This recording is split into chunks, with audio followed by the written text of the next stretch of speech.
ஏன் இது வரைக்கும் பண்ண மாட்டேங்கிறீங்க? அதான் கனிமொழி அக்கா கேட்கிறாங்க. இந்த இடியை வைத்து இந்த மிரட்டெல்லாம் இங்க வச்சுக்கிறாத அப்படின்னு ஓப்பனா ஸ்டேட்மெண்ட் விட்டுருக்காங்க. இதையெல்லாம் பார்த்துதான் அண்ணாமலைக்கு என்ன செய்யுது, வயிறு எரிகிறது.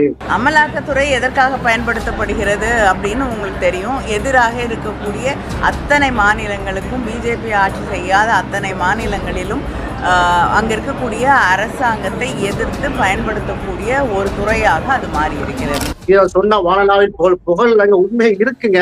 பட்ஜெட் இருக்கு, கையில மணிதான் போட்டு சொல்லல. பட்ஜெட்டுடைய பேப்பர் நான் பிரிண்ட் பண்ணி தான் என்ன செய்யறேன் சொல்றேன். அதே மாதிரி திருவான்மையூர்ல உத்தண்டி 4 வழித்தட உயர்மட்ட சாலை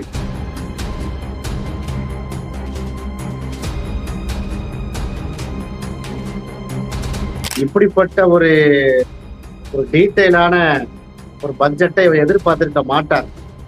ஏன் ஒன்றிய அரசுடைய பாஜக தலைவர்கள் கூட எதிர்பார்த்திருக்க மாட்டார்கள்.